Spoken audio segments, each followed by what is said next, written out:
with the steering wheel? I mean, yeah, let's hold this. Usually my helmet goes there too. I don't think that would be really good for my face right now.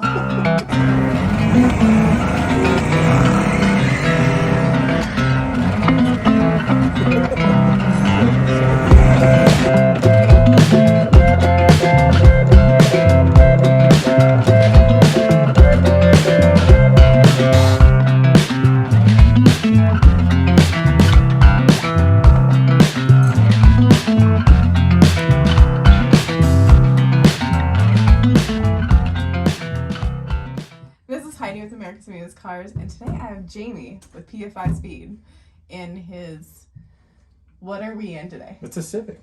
Yeah, Well, it barely looks like a Civic anymore. There's a couple pieces of Civic left. What part is left in the Civic? What we're in. The body?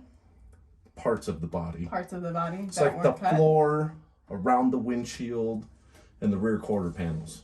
Okay. Yeah. That's pretty much the only metal left. Yeah. Is this part of your car? What is that for? Oh, is that This is for the window net. Window net. Yeah, that's the window net buckle. That makes sense. Yep. That makes the me feel roof's really dumb. fiberglass. It's all been cut out. How much does it weigh with nothing in it? So, with me in it, it has to weigh 2,400. Okay. I have to not go to the bathroom before I race because it weighs 2,400. Okay. So there's like a little over 300 pounds bolted to the front, welded to the front. We've cut pretty much everything you can out of here. And then you've got it painted on the inside and the outside. Inside and out, yeah. And so it's like... Not as much of a hoopty anymore. I mean, it looks legit. Yeah.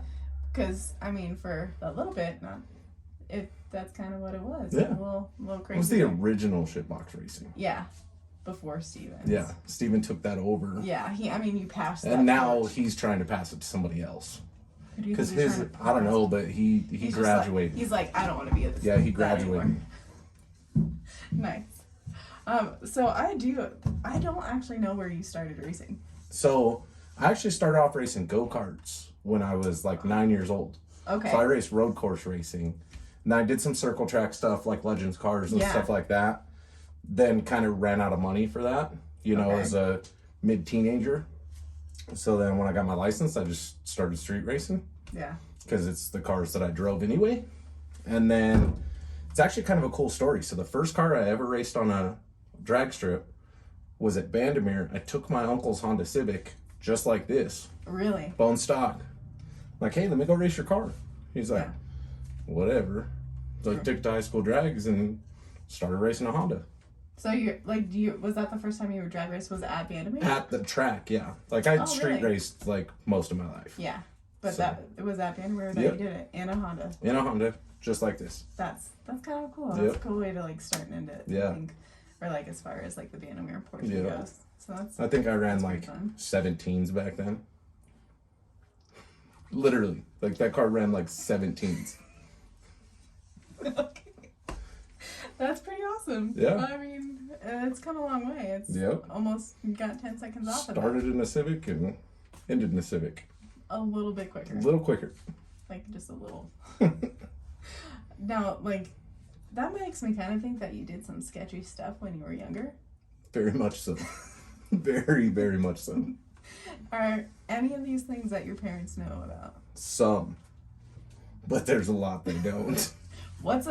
Because one of my favorite things, like when we're at the track, is I love seeing your parents come out. Yeah. I think it's just one of the cutest things. Like you hear your mom jingling around. Yeah, she's always got the ankle bracelet. You can hear her from a mile away. Yeah, it's so cute. And they're like so supportive. Have they always been supportive? So they actually are the ones that got me into racing. So like go-kart racing, it was the three of us traveled the country doing it. That's so cool. They've always been supportive of this. They so didn't really like the drag racing at first because they didn't like me souping up my street cars.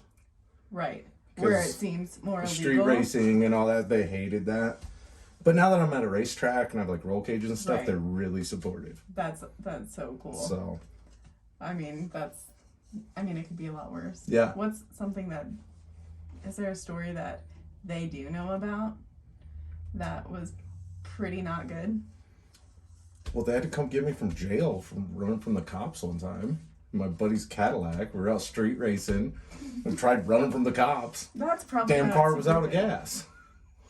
Would have got away, but the car was out of gas. So we pulled over so it looked like I just gave up, but the car was sputtering out of gas. Oh my gosh. So that's probably not. I called my mom. You not don't call dad. dad. Don't call dad. How long did it find till like he found out about it? Oh, he found out that night. But just not. He wouldn't let her come get me for a couple days. So you were a great kid? Yeah. Yeah? I actually was a pretty good kid. That's good. I got in a little bit of trouble, but yeah, everybody does. I don't know if I've ever gotten in trouble. So I was kind of a mama's boy. Oh. And my mom was an enabler. My mom had this saying, and my wife hates it, because I still get away with everything with my mom with this. My mom would just call it stupid boy shit. Oh my god. Does it sound familiar? That does. Is that Eric and his mom? No. No? Eric doesn't do stupid stuff, but he's pretty even with both of his parents. Gotcha. Like, will do stuff with his mom, and then he's also just best friends with his dad. Yeah. So like that works. My dad was always the law. Right. Yeah, So, I can see that. But yeah. Eric was a there was kid. oh man, there was one time I pissed mom off. There was one time that it turned into dad was the good guy. Ooh. I was 13 years old. I took off in my mom's car, went joyriding with a bunch of my friends. Her minivan. I knew not to take dad's truck. I knew I would be dead if I took dad's truck. You said 13? Yeah, 13. Okay. I live in a small town. Small town. Okay. So we were joyriding. One of my mom's friends caught me.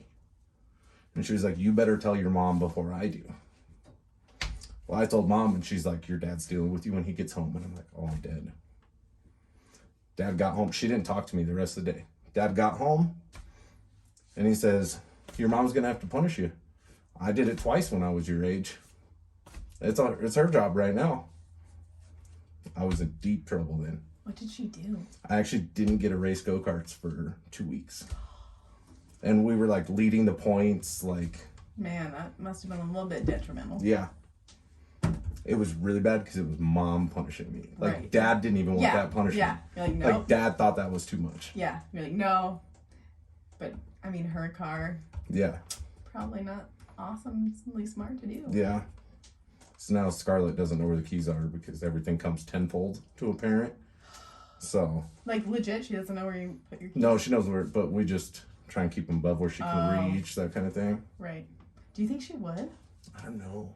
I don't feel like she's my kid, so I feel like she's got it in her. She's got it in her. I mean, I can see some of the attitude. Yeah. But as far I was sitting there picking on my dad last night. Like, I went out and saw my parents. I was just making jokes, picking at my dad. Me and Brittany go home, and she's like, that's where a kid gets it from. I'm like, oh, crap, she does do that to you. All this is going to come Being back. a parent is wonderful, isn't it? Yeah, it's great. No, everything you put your parents through, you get it back. I was so good. I don't have to deal with any of that. One of them will do it to you. No, I had a mouth. Yeah. Really? I was so I just wouldn't guess that. I know, right? You've known me for what? How many years? I'm so nice. So just so everybody knows, you know, when you're at a family function, there's always the one aunt you want to sit next to because she has the little like under the breath comments. That's Heidi. She's got the jokes. But I'm also really nice. Yeah, but she's got the jokes. Yeah, absolutely. Things just come sometimes. Yeah, you just can't pass them up. No. You just got to be sitting close enough to hear them being mumbled. I won't say it out loud enough. Yeah, you got to be sitting close enough to get the mumble. Yeah. How did you decide for Hondas? So, my family was kind of always into Hondas, but not this much. Right. So, my one uncle, he had CRXs his whole life. Like, his whole adult life. Like, he had a fleet of them. And all the kids would get a CRX for their first car. Well, I didn't get one. Like, it was just, like, weird timing. Like, like just in the row of, like, when everybody got their driver's licenses. Like, I didn't get one, so I was kind of into Mustangs at that time. Mm-hmm. And then I ended up buying one of the CRXs for my cousin. Mm-hmm. And then kind of got into them. Then I ended up with a Neon. Oh, yeah. I almost forget that you had the neon. I still have. I know, but like I forgot that you like... They're grounded right now. Yeah. They've always kind of seemed like a problem child. Yeah, they're grounded right now. But, so like, had the neon. So I'm like, I was kind of back and forth with like Mustangs, neons, Civics. Yeah. And then did the neon, started racing it, and it's not really the car for that. Mm-hmm. And then, so I built this car for my brother-in-law, actually. And then he just wasn't into it. So, like, I'd race it every once in a while. And then he was moving and needed to get rid of it. So I bought it from him, and we gutted it and started over. So that's where the brother-in-law name for this car comes from? This and the Integra I built for my brother-in-laws. There's two of them. Okay. So I built this one for the one. Okay. And then I built the other one for the other one. Did you call them both brother-in-laws? No. Okay, the Integra's the beater. Yeah. So the Integra was actually my old daily. And then it was Brittany's daily for a while. And then that was Dakota's first car. And then we built and turboed it and everything. Mm-hmm. And then I bought this one. And then when Dakota moved, I kind of ended up with the Integra for now. So... Right. How have you liked doing like the race weeks and stuff? Because you've done it just pretty much with you driving the Integra. So we did the first one with the neon. Oh, that's right. That was rough, big time rough. I tried giving up. Brent had to have a come to Jesus meeting with me in the last hotel parking lot. What did he say though? Like what finally got it through my head was, Jamie, it's one more day in your life. You can sleep all next week. Don't matter. It's one more day. Just push through. Then you can go to sleep. I was like, wow. It is, you kind of in the moment, you think like, it's the end of the world. This is too much. I'm done. Right. But then somebody points out, you just have one more day and then you're done. Yeah. If I would have given up right then, I would have been so mad at myself. Oh, absolutely. And then the Integra, we haven't really focused on making it faster. Yeah. We focused on making the drives good. Like, I mean, there are some brutal drives. And this year, that thing was a rock star on the drives. Yeah. We could drive like 80 mile an hour. Car never got hot. Just mobbed. No problems. Do you have music in there? No, it's too loud for that. Okay. I didn't think. Me and Chris sing to each other, yell at each other. No. But we talk pretty much the whole time. It would be really funny if we lose our voices by the end. By yelling at each other back and forth. Yeah. I can understand. Exhaust in the car. It's kind of like this little cut up, rattly. Yeah. It's the beater. Race cars are loud. Yeah. Just in general. Yep. And then when you're going fast and windows open. Do you have AC in it this year? No. I didn't think so. No, we never have had AC. So, but this year wasn't near as hot. No, it wasn't. It was much more pleasant. Yeah. So, I mean. It's not, I kind of grew up with not the nicest, newest cars, I was a windows down kind of kid growing up, so I'm used to that. Do you drive with your window down in the truck just anywhere? No. That's where you're like... I'm a pampered princess in my truck. It's got air-conditioned seats. The truck is where it's... I know. You're pampered. I was supposed to be in that dang truck 2 sick weeks ago, and that didn't happen. Yeah. I got stuck with Brent's truck, and that was... That was an adventure. Huh? It was a really fun time, and it was super memorable. I feel like that was like taking the neon on race week. I wouldn't go that far because like we didn't it wasn't like it was breaking down or we had to fix anything. It was just a little bit of a rough ride. The tires were just a little bit too big there. The ball joints are a little... Yeah, it was a little wobbly as I'm hanging out trying to take pictures, and it was interesting. I bet. But I mean, you also kind of split your block and that's still in the bathroom. We literally keep that in the bathroom. Nice decor. Yeah, it's a nice reminder. Don't do that again. Yeah. So. Yeah. I finally broke with this car since then, I haven't fatally hurt it. Do you feel that you're just easier on it, or you just don't want to... we try to not murder this car because it's a car of this caliber, it takes a lot of money to upkeep. So it's we over maintenance it. We don't lean on it unless we have to. It was pretty much an 840 bracket car all year. That was enough to qualify decent, go most of the rounds, And then if we needed to lean on it one pass, we could lean on it. Yeah. But it wasn't worth leaning on it, trying to hurt it every pass. Right. Then we leaned on it, and we finally hurt something. Yeah. So.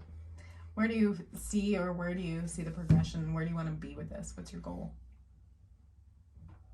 I want to run sevens. Okay. I want to get it like consistent in the sevens. I don't want to race it as much next year.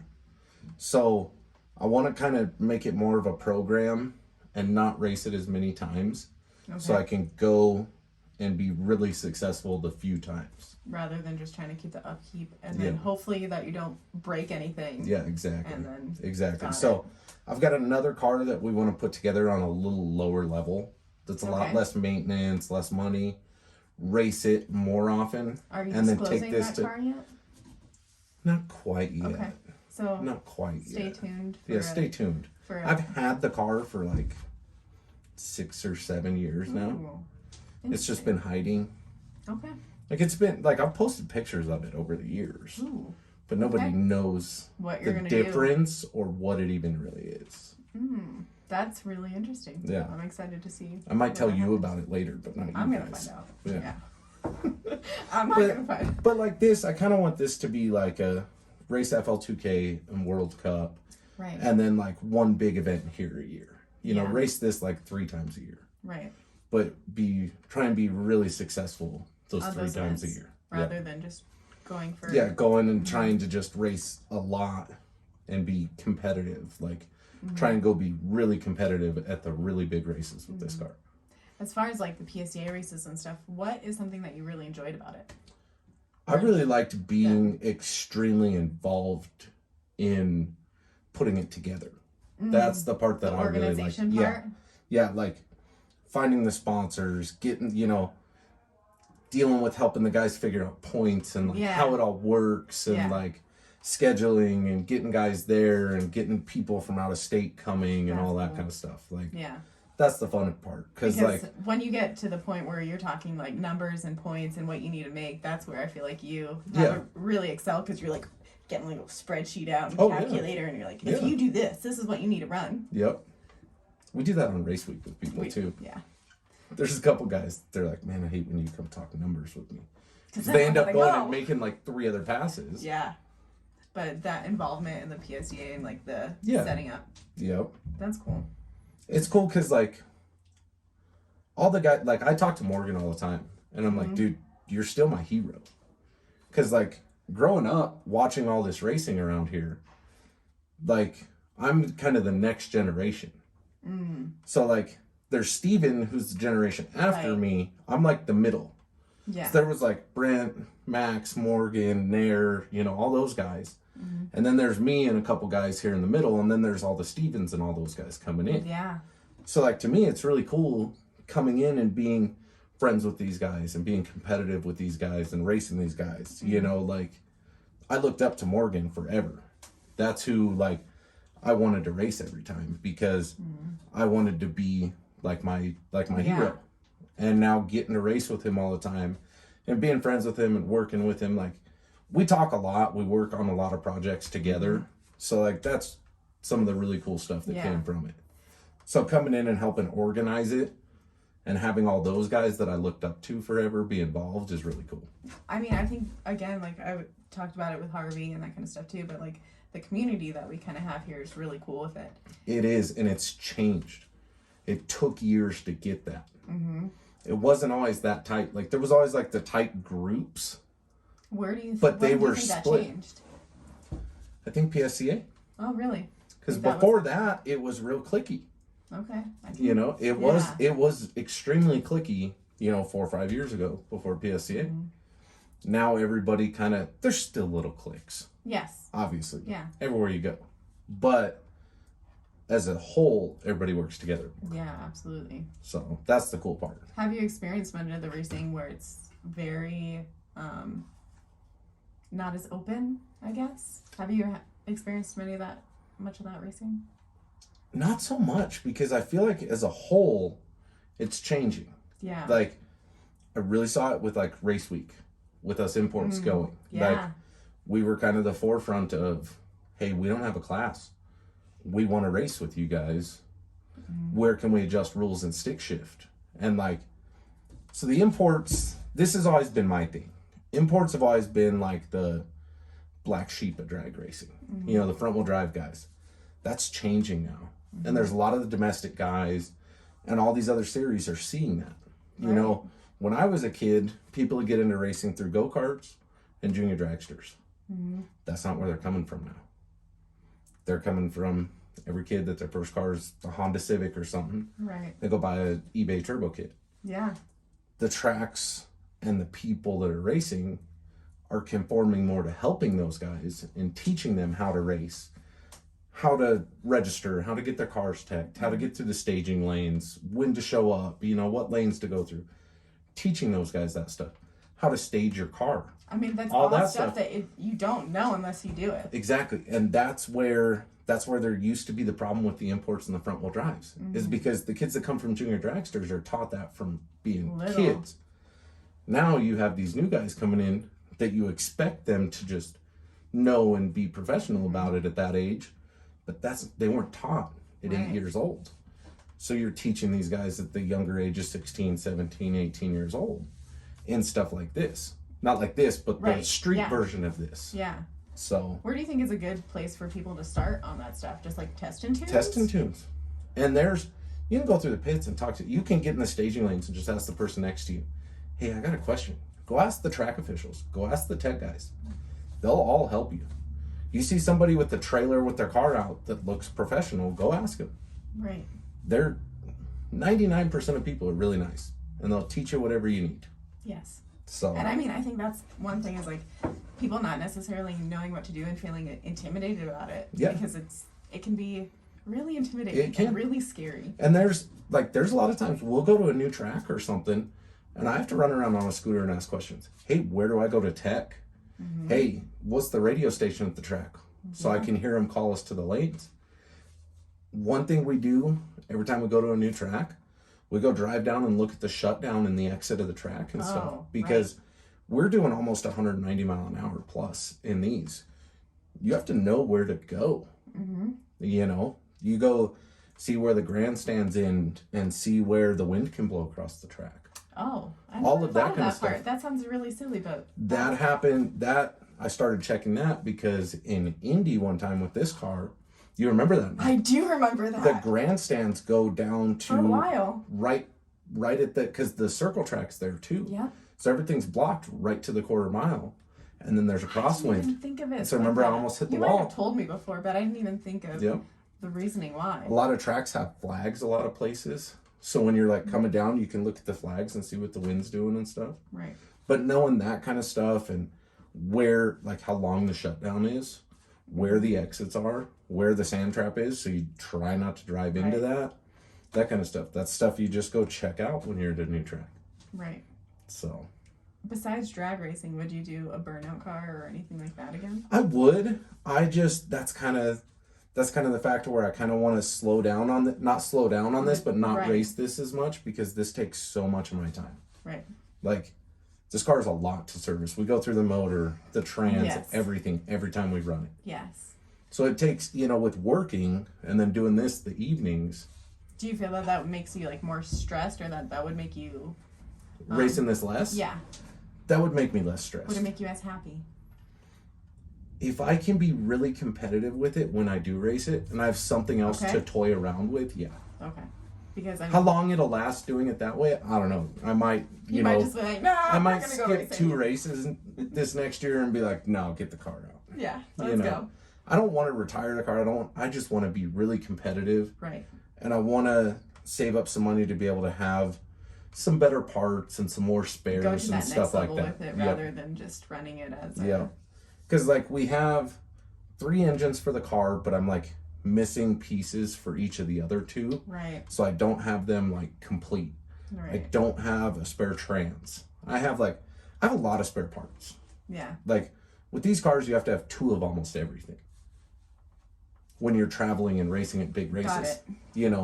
You want 2 engines, 2 transmissions, 2 clutches, 2 sets of injectors. That's more feasible, you think, than a V8 car? No. Is it like the same? It's the same thing. Okay. Like we went and helped Jeff Lutz. They've got the same thing. They got true. 4 motors in it. They have spare ECUs. They have spare injectors. All that's just racing. I think I was thinking along the lines of like Sick Week and those kind of things. They all break the same kind of parts that we do. Do they? Mm-hmm.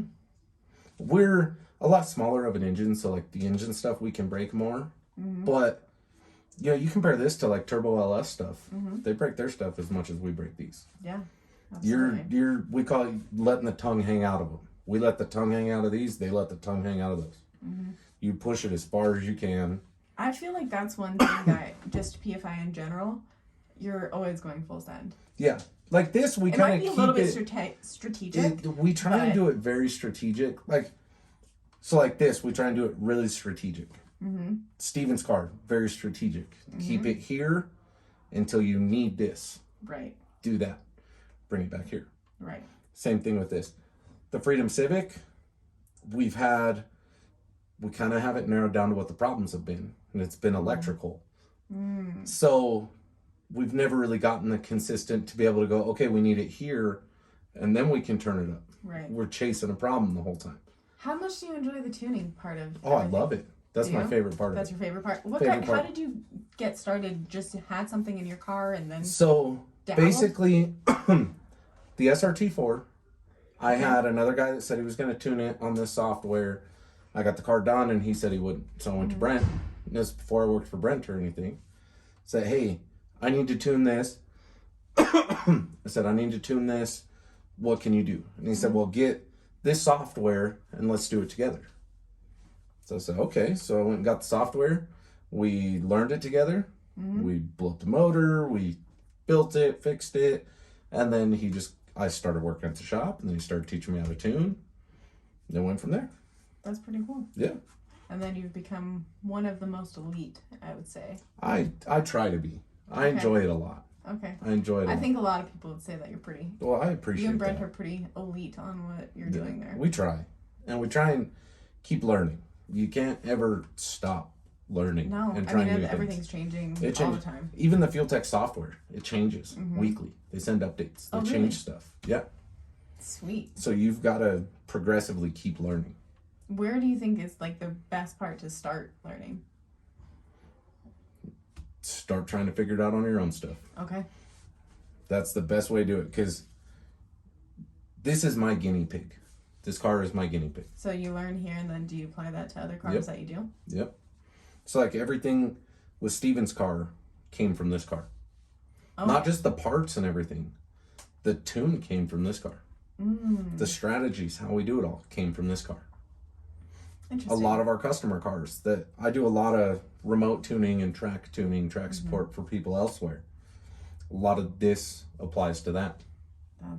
That makes a lot of sense. Yep. That's like when we take this in the winter and go to FL2K and a bunch of Florida events and stuff like that, where we just have this. That's what a lot of that is experimentation time. Yeah. To learn, have time to learn new strategies, learn new stuff, to progress. Right. Come back, apply it on customer cars, make their stuff faster. Yep. That makes a lot of sense. Yep. I think I just have one final question. All right. What is something that you really enjoy about your car that makes it unique, special? Man. Because I know there's a lot, but... I was not prepared for that one. Guard. Yep. My roll cage. Oh, okay. What is cool about it? So, I was always the guy for years, skimming by, hiding from tech with no roll cage. Right. With this car. I was like driving through the staging lanes next to somebody so tech wouldn't see it. I bet your mom loved that. Oh yeah, we'd go hide it in trailers in between rounds so they wouldn't see it. So then we put a cage in here. Mm-hmm. Then we passed the certification of that cage. Mm-hmm. So we cut it out, and me and Brent did this together ourselves. Mm-hmm. And this is, welding's something that I'm just starting to do. Okay. Something of this extent was not something I would have tried without being pushed. Mm-hmm. And this, I couldn't afford to pay somebody else to do this. Mm-hmm. So it was cool being a big part of doing that. out of my comfort zone. Pushing past that. Pushing past it. But very happy with how it turned out. Yeah. And I feel like it's mine now. Yeah. Like cutting everything out, doing this, like fitted to me, makes it feel mine. That's awesome. Well, I appreciate you having me in here. Yeah. Sitting on the floor. Yeah, have fun getting out. I am not looking forward to that. But thanks, man. Yeah, thanks for coming and hanging out. Yeah, it's always fun when I come down. Yeah. So. All right. See you later. Bye.